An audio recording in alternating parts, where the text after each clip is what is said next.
Hey, this is Notser, and we're taking a look at the premium tier 10 Soviet cruiser, Stalingrad. Yes, you heard right, premium. What's going on? Well, it's work in progress. Stats are not final. But I believe this will be a reward for the new coal and steel system that's going to be implemented soon, TM, right? You know, Valve has, of course, a copyright on soon, or never in the case of Half-Life 3. Oh, don't remind me. It's almost been 10 years. This is ridiculous. We're never going to see that game, are we? What was I talking about? Oh, yeah. So, the Stalingrad. Coal and steel. You'll generate coal and steel through competitive play. No longer will it be required that you ace out of the ranks or clan in order to get any reward. It was so ridiculous that you had to be rank 1 in order to have a sniff at some of these premium ships. Not that they were completely exceptional. I mean, they're interesting. They're definitely not powerful. They're not like OP. They exist. That's cool. But yeah, it's not something I would be like, oh god, I have to have it right now. Otherwise, I'm weak. No. So the Stalingrad's going to be the icing on the cake. It's going to be what they deem as the thing to get. Is it the thing to get? Well, based on what I'm seeing, no.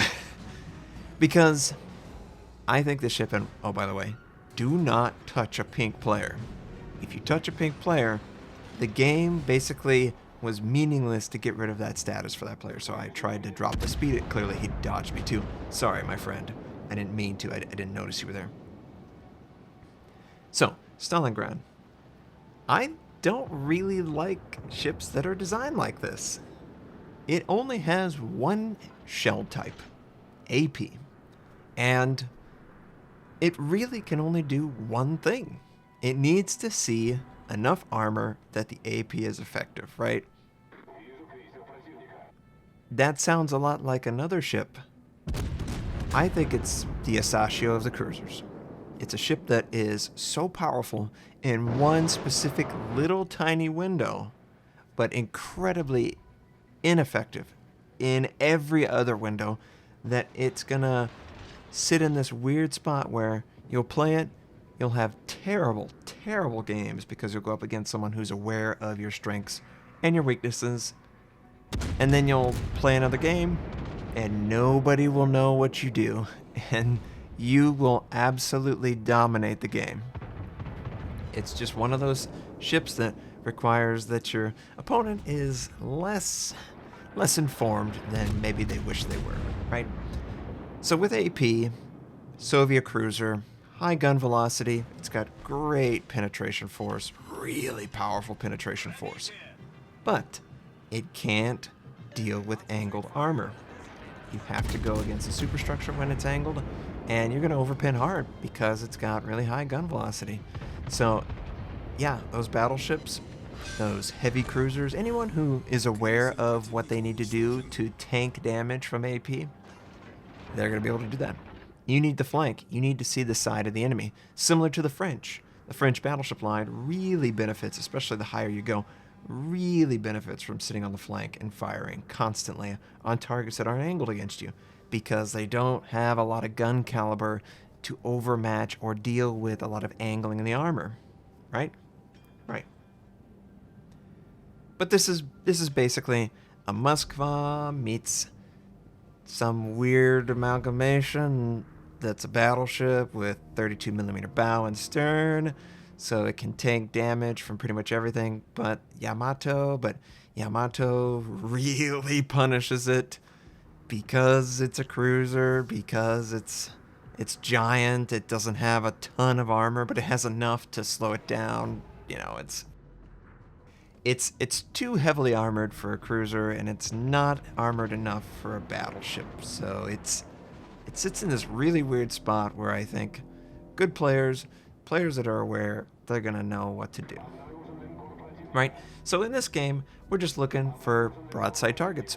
Any broadside target, doesn't matter. You might have noticed that we got a great citadel on I think a Roma, right? Was that a Roma? I don't know how it went in. It must be the guns. The guns are extremely powerful for their gun caliber. 305s, You might remember that gun caliber. That was the first gun caliber that a battleship was equipped with at Tier 3. Yeah. So it's been a long time since we've seen that gun caliber, and I don't want to take torpedoes. Please don't take torpedoes. Oh god, I don't want to take torpedoes. Oh, thank god. Alright, not enough range. But these guns, they get out there, man. This is 18 kilometers, and it takes 8 seconds to get to the target. So great, great, great long-range shots. Very easy to use. Does a ton of broadside damage. We're going to fire on this Bismarck. Never going to get to sit down.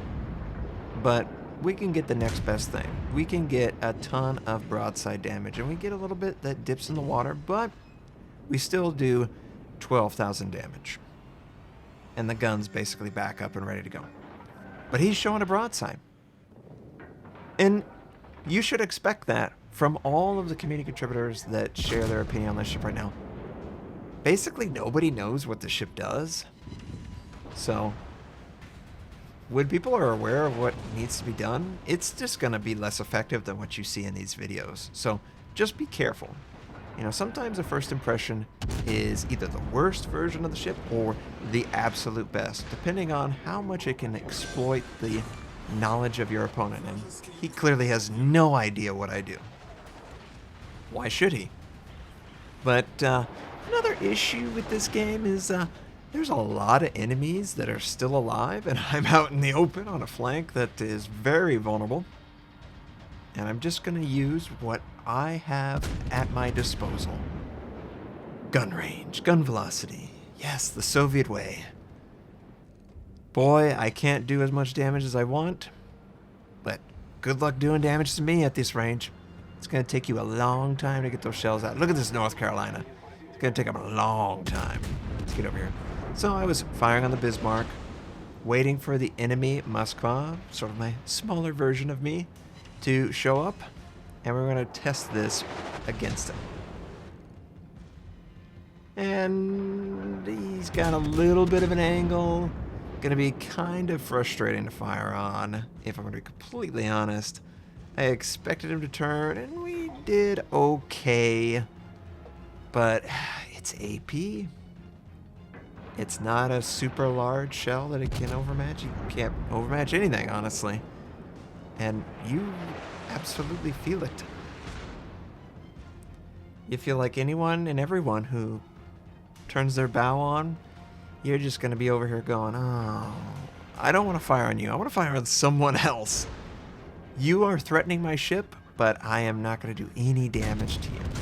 So it's one of those weird scenarios where you're almost better off ignoring potential threats to your ship and going after the broadside of a friendly, of an enemy that is threatening a friendly, like this eye was doing, and just acting like Moskva doesn't exist.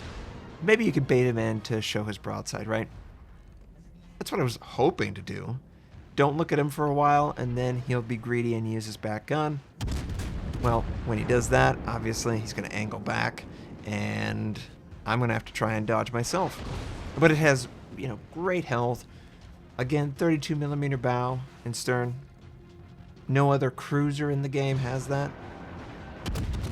It has a heel. It has radar. Not that you very rarely will ever get in range to use radar, and not that your guns are very suitable for dealing with the target that you want to detect in radar, a DD. Unless, of course, they're dumb enough to be sailing away or towards you, then you can stick in the ship and do tons of damage. Oh, yeah. Yeah, guns are pretty good. Guns are really good whenever they give you a broadside. Clearly, that was his mistake, and I think it's completely fair that a player who shows a perfect broadside is punished for that. I get punished all the time for it. This ship will punish it very hard, just like a Sashio. Very hard. But you angle on, bow on, it's not very impressive. So I'm trying to deal with this Des Moines, and it's not looking good. It's not looking too good. I think we don't have much left to live in this game, and clearly they're aware of what I'm trying to do. So that's the feeling that I have in the Stalingrad. You fire on broadside targets, you kind of look at a bow on target and you just go, well, if I can't accurately hit the superstructure, I'm not doing any damage. All right. But I can broadside for days. Days and days and days. And my plan here was like, you know what? We're dead. Let's ram the Des Moines and try and kill the Bismarck to help the team survive. That's what I was thinking. I know that the Des Moines wants to get alongside and use his absolutely ridiculous AP against me. And every time I think I have a chance to look at him, he angles on. He is very aware of the design of the ship, I think. Just by the way he's playing. And I think this is going to be a ram kill. Oh, yes. Huge mistake by him. He was worth way more at that point than my ship. But the Stalingrad, super tanky, has a ton of health for a cruiser, 71,000. It has radar. Don't know how useful that'll be, considering the concealment. Not very good. And the AP design. The AP design limits your options, and if an opponent is aware of the options that are available to you, they will forcibly limit those options. So it's going to be interesting. I would like to play it more, but we know this game's over. The enemy just has too much advantage. I chose not to stick around to watch my team lose.